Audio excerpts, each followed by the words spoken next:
Objections are not rejections. They are just unanswered questions. The more you sell, the less you will sell. You want people to be pulled towards you, not repelled by you. The reason you can't close them is because you didn't open them. So how does one go about opening that door, opening that pain? My job is not to sell you anything. My job is to help you make good, accurate, informed decisions and get so damn good at understanding their world that you can articulate their problems better than they can. They will then automatically assume you have the solution. When you get on a sales call, you're usually going to find pressure on both sides. The seller wants to move the deal forward, and the buyer is trying to figure out whether or not they can trust the person in front of them. And a lot of salespeople respond to that pressure by selling harder. They explain more, they push the product, they can try to control the frame, handle objections, and get to the close. The problem is that the buyer can feel when the conversation is being steered towards the seller's outcome instead of the best decision for them. They start giving guarded answers, they hold back the real problems, and the seller ends up trying to close a door that they never actually opened. So how do you sell without making people feel sold to? To help answer that question, I'm excited to be joined today by Sinjin Craner. Sinjin is a rural sales coach who trains sales teams that sell to farmers, which means he works in a market where trust, patience, and buyer safety matter because the decisions are high stakes and the farmers are tired of being sold to. In our conversation, we discuss why the more you sell, the less you'll sell, and how to ask questions that make buyers feel safe, why closing problems are often opening problems, and how specificity can make sales and marketing easier. If you get value from this conversation, be sure to subscribe and share it with a friend. And now please enjoy my conversation with Sinjin Craner. Sinjin, thank you so much for being here. You're welcome, Ian. Pleasure to be here. Absolutely. So Sinjin, you've said before that the problem with sales is selling. What do you mean by that? The more you sell, the less you will sell. So you want people to be pulled towards you, not repelled by you. So if you think about magnets and metaphors, and you think about a positive terminal and a negative terminal, we're back at school in physics. Basic law is that basically the more you serve, the more you sell.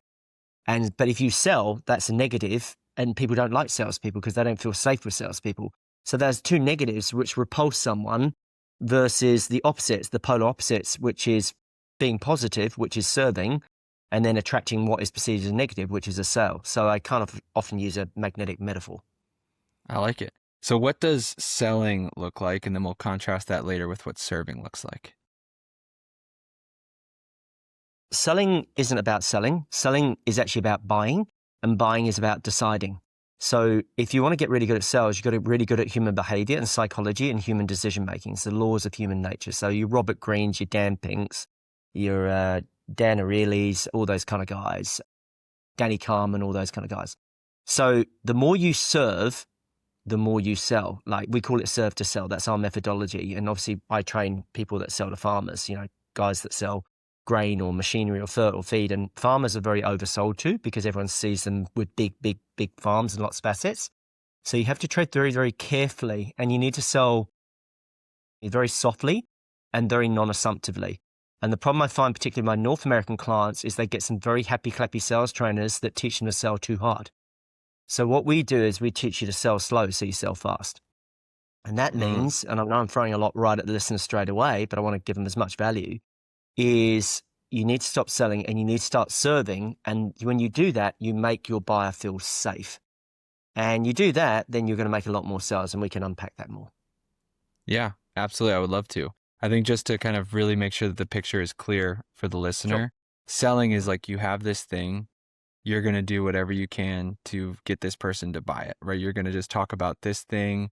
You're really just going to like push hard to get this person to buy this thing. Like you're just like, look at this car, like look at this machine, right? Like talking about this thing nonstop and just like pushing it on them. Is that kind of the way you describe it? Yeah, totally, 100%. So you shouldn't be pushing anything, because the more you push them away. You need to pull them towards you by helping them understand that your job is to not sell them anything. Your job is to help them make good, accurate, informed decisions. Because you think about it, selling is the lowest form of sales intelligence. You sell the way you buy. You don't make any sales till someone buys, and no one buys till they decide. So we're about deciding, buying, and then selling. And so we have to like flip it and reverse it. And a lot of people just don't give thought to it because they're so self-interested, because that's the survivorship bias of us all. We are very consumed about gathering resources and assets. So we are self-orientated, we're self-serving, which makes us selfish. We need to be selfless by serving rather than selling. And then our buyer feels safe and they go to a different part of the brain, which we can talk about as well. Yeah. And you talked about this idea of selling non-assumptively. What do you mean by that? It means that I don't make any assumption that I am going to make a sale. My job is not to sell you anything. My job is to help you make good, accurate, informed decisions. So what I'm trying to do is detach from the outcome and attach to that process, and therefore the sale will then follow. If I do that right, Ian, in my world, more often than not, the customer ends up closing themselves. Here's a mic drop for your listeners. Everyone is obsessed by closing. Closing problems are about opening problems. The reason you can't close them is because you didn't open them.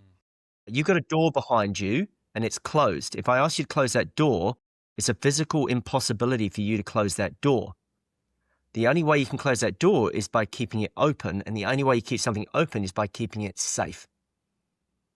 That is good. So the only way that you can close a deal is if you open the problems, and that comes from exploring through a conversation with a non-assumptive conversation with your client. Because if you're, and this is something that I struggle with in sales, is I make all these assumptions that I know all these things about the prospect, the person I'm talking to, the problems that they're experiencing, right? So I just like assume that and kind of project that onto them. But I actually haven't discovered that in a conversation. Don't make any assumptions. Test and validate. Don't make any assumptions. Best advice I give people, will hopefully give the listeners lots of advice, is never assume the sale.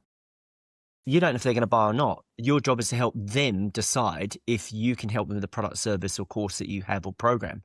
Your job is never to sell the thing that you have. It's to serve them and their needs and find out what they need, what problem they're trying to solve, and how will they know when they've got it. Yeah. And that idea of not assuming is something that I'm learning I need to apply in the role of being a podcast host, right? Like even as you're explaining, don't be an assumptive salesperson, I am then assuming like, okay, so what the opposite of not assuming would look like is like through asking questions is how you kind of open up that pain. So I'm going to take this principle of not assuming and instead ask the question to you. So how does one go about opening that door, opening that pain? Okay, I'm going to give you a great question every listener can use straight away. It's one of my favorite questions. So you have an inbound lead, and your guys and girls will know what I mean by inbound lead. I don't do explain that. And they come to you through your meta ad or your funnel or your whatever. And I say, Ian, hey, thanks so much for reaching out. Really appreciate it. Hey, quick question before we get into how amazing and wonderful we are, which will probably bore you senseless. Could you tell me, like, why are you potentially even looking at something like this now? I did quite a few things there. Did you notice what I did? What was I doing? I saw, like, obviously I focus mostly on the question itself. Like, why are you even interested? Like, why How did I lay it up, though? How did I lay up the question? I framed it. Right. Okay. What I'm doing is, first of all, I'm being a good guy and a good human being because, you know, if you're a good human being, you're a good salesperson. And we're talking about not being a salesperson, but being something else. What you're doing is you are intrigued and you're curious. And you go in there and I say, Ian, hey, thanks so much for reaching out. Really appreciate it. Before I get into the whys and wherefores and baffle you of how amazing and wonderful we are, do you see what I just did there? I disarmed you. Because what I'm doing is you've got a click and whir response in your brain. It's a pattern recognition prediction machine that goes, this guy's going to sell me something. So immediately I meet you in your mind and we move you to a different part of your mind. So that's why I do that.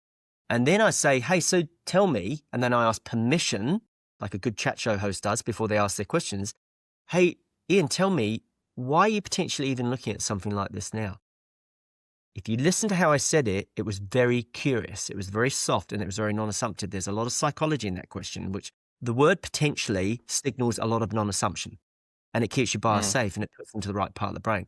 So we're teaching our students all the time how to make sure, because when you're dealing with big burly farmers, men or women, they're bloody sold to all the time. They don't want to be sold to, they want to be served. And they have making critical decisions that can affect their livelihood, their family, and they could even lose the farm if they make a bad crop or machinery decision. So we have to tread very softly, very sensitively, if that's such a word, with our market. And it's the same for anyone because everyone's sick of being sold to. And as soon as you sound the same, you'll get treated the same. I always say if you sell like a commodity, you'll be treated like one. So you have to pass and interrupt using disarmament, using framing, anchoring, future pacing. We can get all of those things just make them feel at ease. And you immediately, when I say, hey, Ian, hey, before we talk about how amazing and wonderful we are and bore you senseless about that, you go, haha, he already understands where I'm at in my mind. I meet you in the mind, and then we move to the next place together. So that's where we're meeting you in your mind and aligning with the buyer as opposed to being out of step with the buyer. Yeah. And then using that word intentionally, the potentially, or why are you potentially interested? Because you're not assuming that they're interested. You're just saying subtly, potentially. And it sounds semantic and very Jeremy Minor, but he does some good stuff too. And there's these linguistic markers. Is don't say interested, just say, hey, so tell me, why are you potentially even looking at something like this now? Be nondescript, be quite vague, because you want to keep them safe. You don't want to back them into the corner, because you back someone in the corner, they will either fight or flight with you. And you then elicit the back part of the brain. What we're doing is, hey, so tell me, why are you potentially even looking at this now? Like, what's the problem you're trying to solve? See, I just did a 2 question. I did a 2 for 1, where I did a disguise question with a cover question. So, I mean, I've got questions like, we spend all day around questions, which we don't. But you just ask some simple, well-worded questions using the right tone, which is curiosity, which is before we came on saying, be more interested in them than you are interested in you. And again, the best advice is, be more interested in the person in front of you than the product or service you sell. You'll make more sales doing that, way more sales. Yeah, because that interest, I would assume, if you're more interested in that prospect, where you're going to spend more time asking questions about them than you are in describing and pitching this thing that you're selling, right? And you're going to get to the information that is absolutely critical, which is the information you need about them and their situation, the problems they're experiencing, the things that they want to achieve, which is that opening of the doors that are required to make the close later on.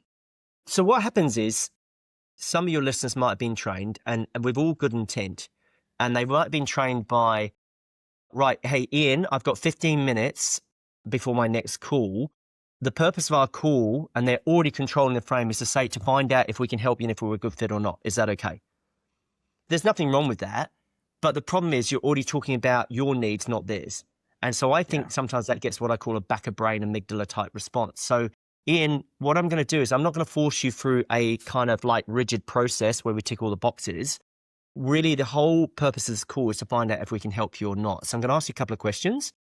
And if it makes sense to have another conversation, we can. And if not, then we'll love and leave as friends, and I'll point you in the right direction and wish you well. Are we good with that? So it's a different way of opening the call. So I think what's happening is, I'm not being unkind to North America. I'm obviously in New Zealand, but I train UK, Ireland, Australia, Canada, America. So I train all over the world. And I'm very fortunate to do so. But I find North American sales training has conditioned a very hard kind of closing, very aggressive. And you know the kind of guys and girls I'm talking about on the internet and the internet Insta bros, it's really bad because they don't make their buyers feel safe. And actually, it's harming those people to make more sales. Yeah. And I can tell you from firsthand experience, in college, I had a quote unquote internship where I was basically just like an unpaid contractor, where I was just cold calling all day. And like the sales training that I got in that job was like, it's all about maintaining frame and being like the one that like can step away and right, just being like all this posturing. And like a part of our script was that thing. It's like, hey, I only have 15 minutes, like like we're going to qualify and see if you're even a good fit to work with us, kind of thing. Like that did not work for me. And it sounds like it really just doesn't work in general. It doesn't work per se. I mean, 15 minutes, if you're selling a big item, you know, everyone talks about sales lists and not having sales calls and GDocs and all that stuff. And we can't get into that rabbit hole. But the reality is you need to sell slow to sell fast. If you're selling something that's of a significant value, you got to take your time and make sure you give them the time, because 15 minutes sounds like you're turning over a table at a restaurant. I tell you what, if you turn over a table at a restaurant with me, I purposely slow down. Yeah, absolutely. One of the things you mentioned earlier, you talked about the click were response or click run response. Did that come from the book Influence? Yeah, it did. That was my first book I read. It was a seminal book. Yeah. Dr. Robert Cialdini.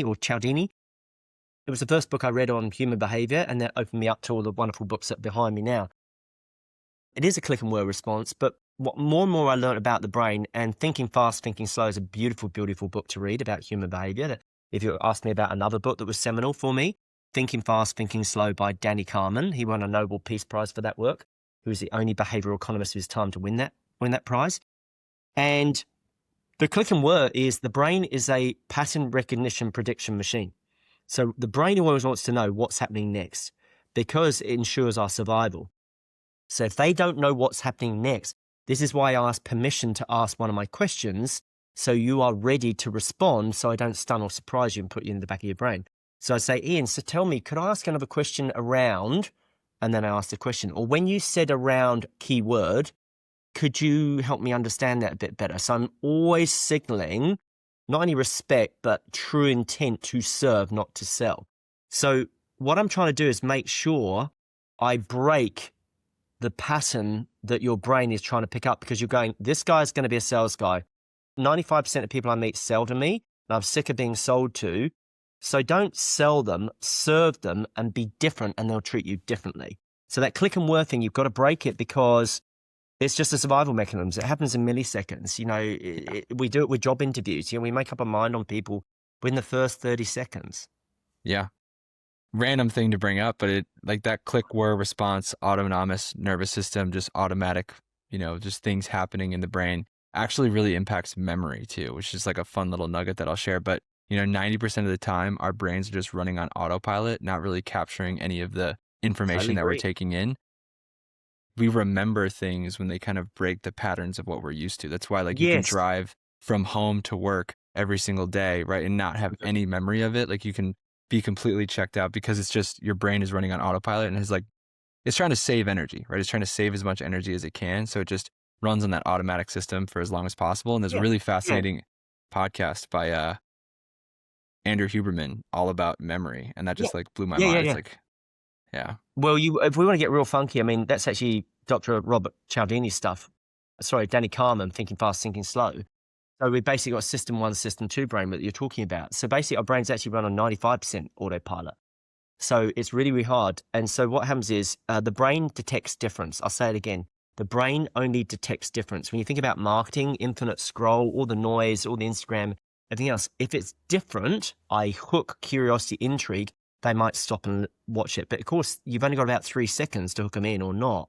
So this validates everything that you're saying. And then Dr. Andrew Huberman, who I'm also a massive fan of, he talks about the mid-anterior cingulate cortex, the MACC. So here's a little fun fact for you and the listeners. So when you understand how the brain works, that thing grows like a muscle the more you do difficult things. So if you go and look at David Goggins' brain, and they did an MRI scan of his brain, his mid-anterior cingulate cortex, his MACC, will be bigger than most, Jocko Willink, because they've done difficult things. And doing difficult things is where you get your confidence from, and you need a lot of confidence and belief to be successful in sales. So you need to have a big ACC. So there you go. There's a little nugget back to you.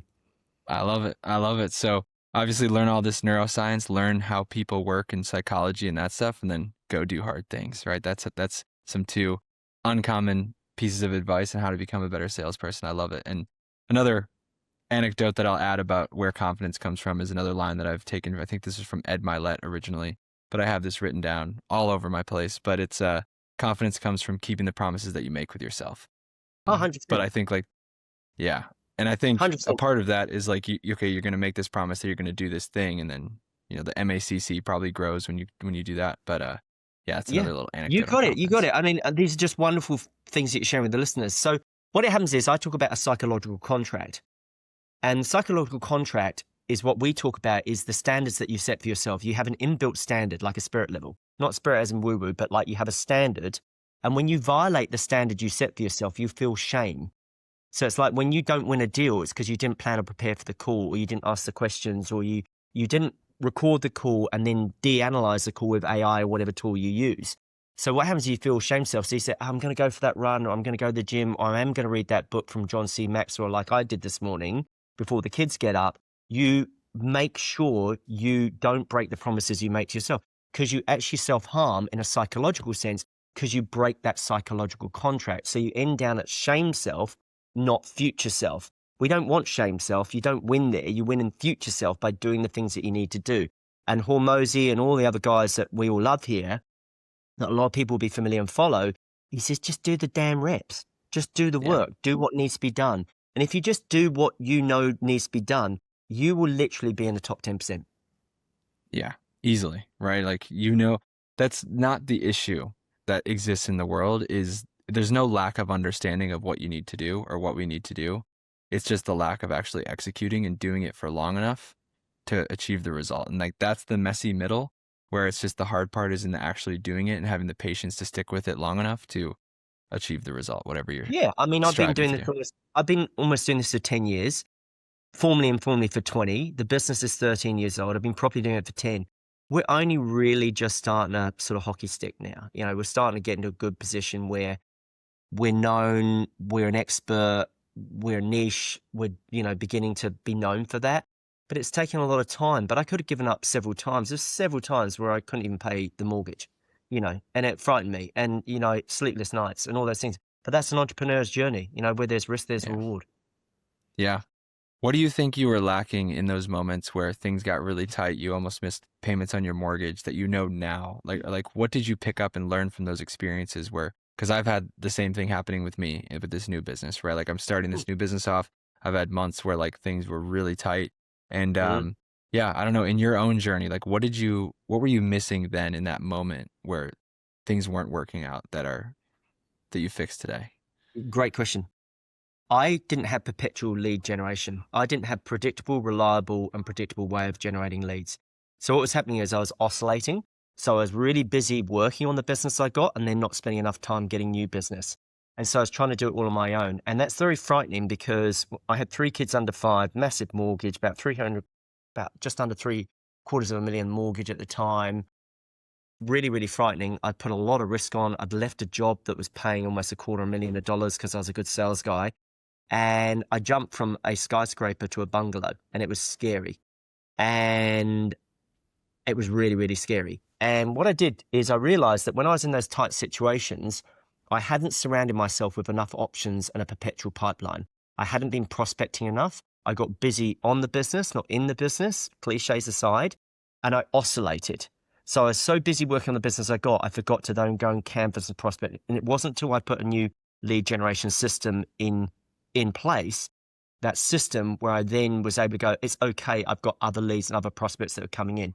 The other thing was cash flow and getting paid in advance. So obviously giving an incentive, a payment advance discount to people that pay me advance. So I got the money in the account and we secure the training and the diaries. Because remember, I do what your listeners do. I'm a coach, I'm a trainer. And, you know, I've had some really good training from lots and lots of people. But yeah, that's the guts of it. Cash flow and lead flow. Yeah. Because obviously cash flow comes from lead flow. Right. Yeah. And when you have perpetual leads, I would imagine that you were able to sell more effectively, because I've been in that situation where I'm not getting a lot of leads, right? I have no idea where the next project is coming from. I don't know when I'm going to get my next opportunity. So when I'm in that sales conversation, it just makes me so attached and so wound up. It's like, this deal has to go through. I'm just And you like, put all that, and then you convey all that pressure and dump it on your prospect, and they feel it, and then they go into fetal position and curl up and go into the back of their brain because they go, this guy yeah, wants to deal with them all. The thing about negotiation, the person that needs to deal the least is the one that wins. So you have to surround yourself with as much options as your prospects. So for me, we go after some pretty big deals now in Canada and the US, and we're, you know, this sort of specialized rural training company in New Zealand, and we sort of go really well in New Zealand. We're pretty well known in Australia, fortunately, and we've worked hard to do that. As we start to go into the Northern Hemisphere, into North America and UK and Ireland, where I'm from originally, you know, we're an unknown, and we have to work really, really hard at that. But the point I'm making is more lead flow leads to deal flow, which leads to cash flow. So you can't be needy and desperate because you overly invest in a sale if you don't have enough opportunities. You have to have as many options. You have to be continually prospecting and canvassing, and that is both automated and manual. And, you know, you have to have many legs to your lead generation stool. That's another thing that I learned. You know, you've got to really diversify like a portfolio. You wouldn't have all your money in stocks or one asset class. You know, you've got a podcast in that's going well for you. I've got a podcast, but I've also got blog, I've got SEO, I've got an AI tool. I talk at conferences, I write books, I speak to media. You know, I go to field days, demo days in my world. You know, I'm making sure there are many legs to my stool so that stool is secure and certain. So when I sit on it, it doesn't collapse. yeah, You know, it's got to have a minimum of 3 legs.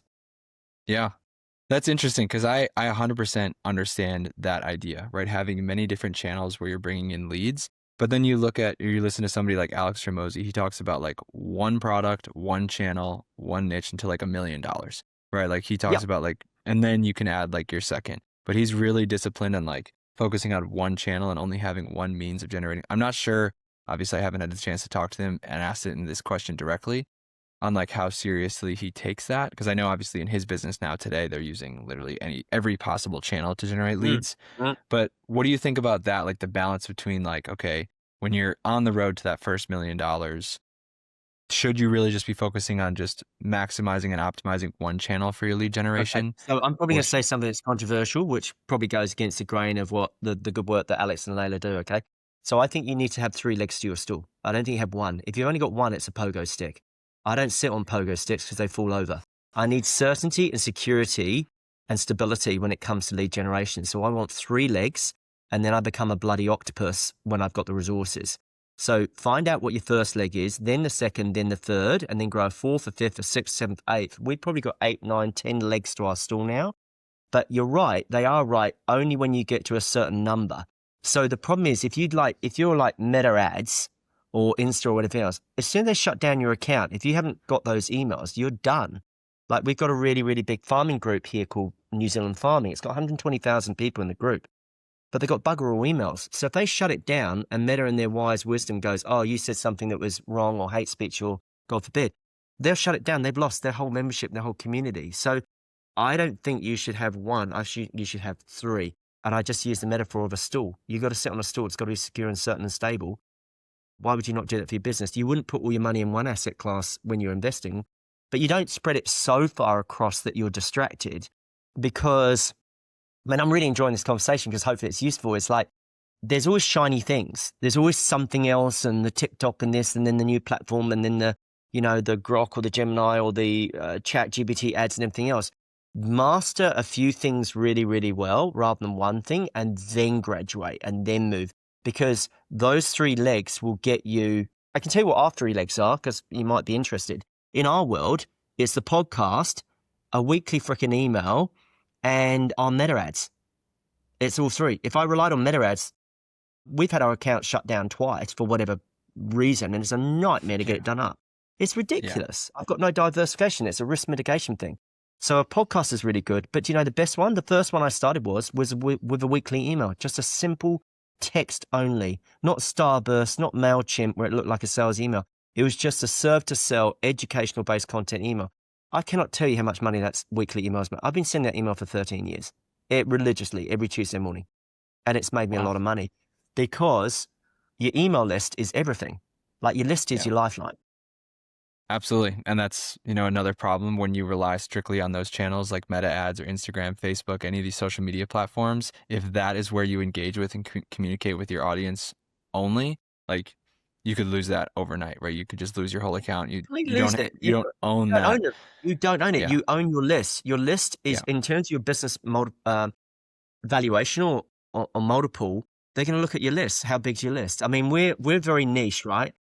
We think probably there's only sort of we think the research is really about like maybe 17 to 20,000 rural sales managers or rural business owners over the world. We've got 12,000 of them on our list. Wow. I love it. What do you think is like the real value of being so niche down? Because when I see your business, when I did my research on you, I loved it immediately because it's just like you're so niched, right? You're not a sales coach for anybody, right? You're a sales coach that teaches people that sell to farmers. Like that is a beautiful niche. And that's something I learned in my marketing agency is the value of being niche down. But what do you see as the value of being so specific and niched? Everyone is scared about niching or niching down, as we say.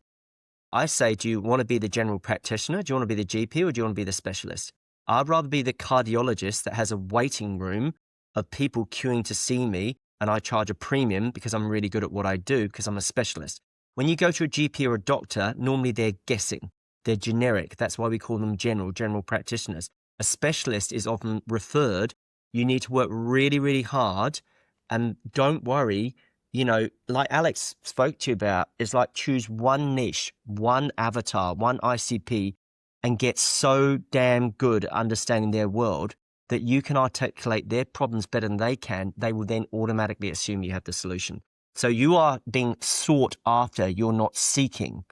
So the podcast, the books, I've had to bleed my brain, writing on planes, not playing Candy Crush or movies, which I don't do because they don't make you any money, but I literally write all my books on planes. And, you know, like you, when I started off, and I'm still on a learning journey, we're not the finished article, far from it. I'm just trying to be consistent. And I'm consistent about investing in myself and showing up for myself and serving. And, you know, like your beautiful podcast here, Ian, you know, you're starting out, you've had some amazing guests on there, and you're serving your listeners and you're reciprocating. And hopefully, if you're of value to them, at some point they might return and reciprocate that favor. So it's so important to be consistent in what you do and not give up. Absolutely. Consistency is everything, right? And being consistent for a long enough time horizon will lead to success inevitably, as long as you're working on like a productive flywheel of some kind. But yeah, going back to that idea of like the value of being in a niche. Granted, I'm very early on in my career, but we found like in my marketing agency, the niche that we stumbled into was iron worker trade unions, right? There's Nice. 280 of them in the country. Amazing. Very small, but nobody was serving them. Like nobody had, obviously there were a lot of people that could help them. There were a lot of people that could set up their Go High Level account, build them a funnel, run ads for them, create content for them. There were a lot of people that could have done that, right? But just nobody was building a tailored solution for that niche specifically and intentionally reaching out to them. Yeah. And we found it, right? And we were able to do that, and we were able to dominate that niche because nobody had a tailored solution for them. Was that the marketing agency that you previously exited? Yeah. Yeah. That is such a good niche. That is so amazing. Because the other thing, sorry, I lost my train of thought because I'm so keen to sort of add as much value as I can to your listeners, is when you are a specialist, you have a magnetic quality because what you do is you actually attract the right customer and repel the wrong one.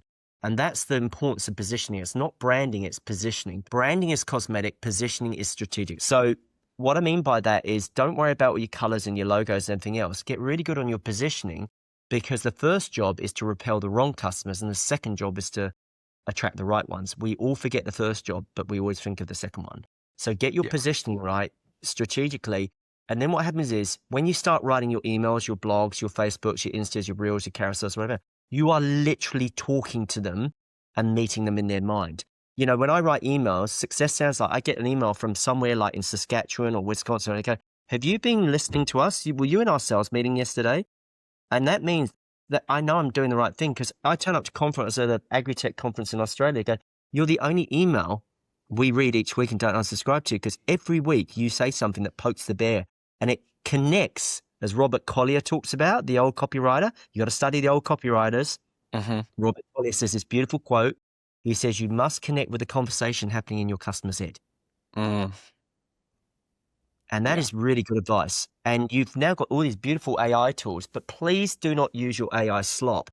Have a point of view, get it to be your coach, your sparring partner, and get it to think better. You always need to set its persona to challenge you, not to be sycophantic and go, oh yeah, that's great and everything else. Because if you are crap, it will just multiply that crap. Yeah.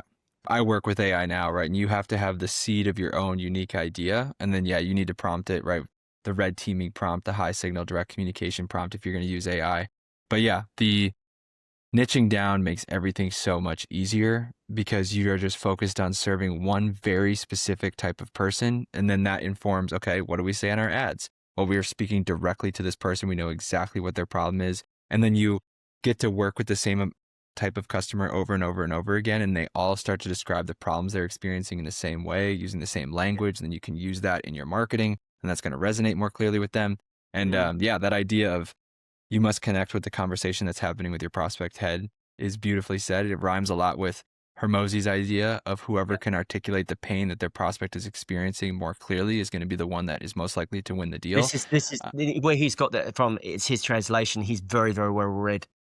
He's Jay Abraham, and that's where that comes from. So this is the thing. I have another coach. I'm going to shout him out. His name's James Kemp. He's actually a Kiwi. He lives in Bali these days. And he works with Tucky Moore and Black Belt and stuff. And I've been very lucky to be trained by both of them in the early days. And James says specificity spits cash. And because he's a humble Kiwi, I don't think it was his phrase, but he said specificity spits cash. And so I moved it and said, the way I translate it is specificity sells, generic repels. So, it climbs, birds with feather flock together. So we say these things so people remember them. But the more specific you are, the more money you're going to make. And you need to be hyper-specific in a very noisy AI schlop world. So if you can really zero on a very, very specific problem. And I honestly applaud you and your partner for the marketing agency of ironworker trade unions with a TAM of 280. Fantastic. It makes your job so much easier because instead of trying to appeal to everyone, you appeal to no one. I mean, it's like trying to basically take a shotgun and shoot a target that is 1,000,000 miles wide. Like, you need to literally crosshair on a one very, very specific audience. And then you become the subject matter expert, and that's where you have your premium positioning, and that's where you get your GP and your cash flow, and all those good things happen. Yeah, 100%. And it just like on the operations side, which is where that was my big role in our partnership, was I was more the operations guy. So when you're coming down and you're getting ready to like scale your team, that all comes down to standardization, right? You need to have a very standardized offer, because the standardized offer can create a standardized fulfillment process. If you're a service business, you can only standardize things if you're selling the same offer every time. You can really only sell the same offer every time and fulfill it pretty much the same way if you're selling to the same kind of person, right? So just being super specific, being super niche down makes everything really easy. And I think the big concern that we had is like, oh, well, we're going to really limit ourselves. But it's like, if you just sit down and do the math, if you get 100 customers paying you $300 a month, that's $30,000 in revenue. Like, that's pretty good. And you can just, charge more or get more than 100, right? Like, there's very few niches that only have 100 people. Yeah, we could talk all day about the value of niching down. I think I've only been able to pronounce the word in the last few years through a continuous repetition. Specificity sells. The biggest mistake I see in marketing is people not being specific enough. It's like, be more specific. You're being generic, and generic, there's already too much noise out there. It's crazy. You're not cutting through. You're just adding to the noise. The signal is the specificity. Yeah, 100%. We just had Chris Fenning on, was our last podcast guest, and his whole expertise is built around being able to explain your ideas simply. And I think another thing that we could add as a part of this conversation here today is simple and specific, right? Make it really specific and simple to understand for the people that you're trying to communicate with. I love it. Yeah, sweet. So a big thing to overcome when you're selling is objections, where you talk about preventing objections before they even come up. How do you do that in the process without like sounding corny, defensive, or over-explaining? The answer is so simple. I just ask better questions, and then I nullify the objections. So you want to be on the front foot, the back foot. Now I say, Ian, thanks so much for reaching out to us. Really appreciate it. Before we get into whys and wherefores and how amazing and beautiful our products are, I do need to let you know that we are not the cheapest option. See what I just did there? What I'm doing is I've nullified, you cannot ask for cheap now. But equally, we're not the most expensive. So you'll be able to find trainers that are much more expensive than us, and you'll find trainers that are cheaper than us. What we try to do is we try to be very fair and competitive on your potential commitment. So if we could start there, then we can work out if we've got a solution for you or not. Is that okay? So you see what I'm doing there? I'm framing it. Let me give you another gift for the listeners. Everyone's petrified of, no one does any cold calling anymore. It should be warm calling. And outbound does work, but you got to have a good script. But when it comes to objections, you need to reframe objections. I'm going to say this really clearly and simply. Objections are not rejections. They are just unanswered questions. All you have to do is ask the right question at the right time to the right person in the right way, 4 rights. You'll nullify almost every objection. Let me give you another example. You get the higher authority. I'm going to speak to my wife, my partner, my girlfriend, boyfriend, father-in-law, son, whoever, dog. Hey, Ian, sounds like you and I are on the same page. Before we get too much further and ahead of ourselves, could I ask who else is potentially involved in a decision like this? And what would they need to see from us? Now, what I've just done there is I've just done 2 things. I've nullified the buying committee, the higher authority, and I've also built the business case in 2 very easy questions. So people probably need to go back and listen to that. But we have like hundreds of questions like this. But how you ask the question is important to what the question is. Yeah.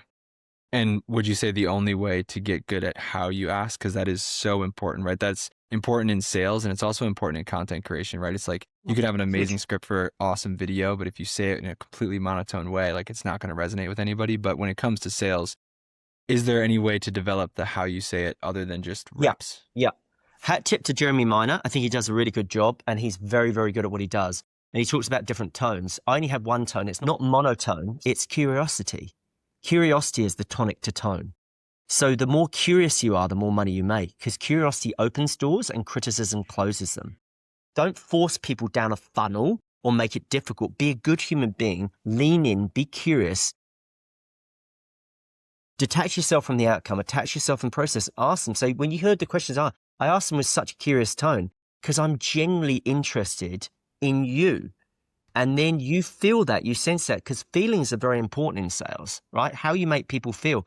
There's a lot of physiological and neurological reasons why we say the things we do, because they light up different areas of the brain. Literally different words light up different parts of the brain. We know this from fMRI scans. So it's very important how you say things and the words you use. If you think it's verbiage or just, selling ice to Eskimos and it's just words, then you need to get real and start studying human behavior. Yeah. Man, yeah, so much to unpack. I'll definitely have to have you back for another conversation if you're open to it.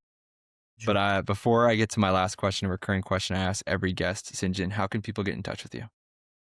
It's ruralsalessuccess.com, all just one word.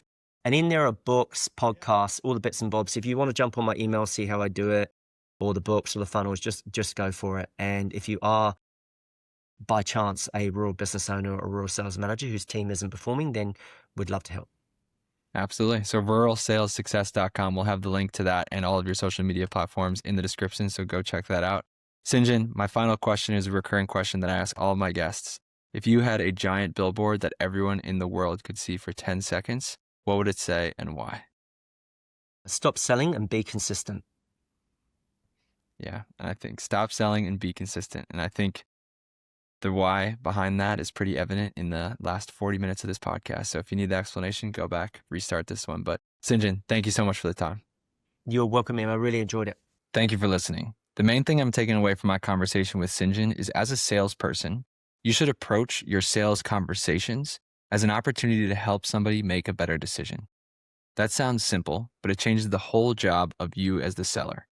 If the goal is just to move the deal forward, the conversation gets pulled towards you as the seller's outcomes.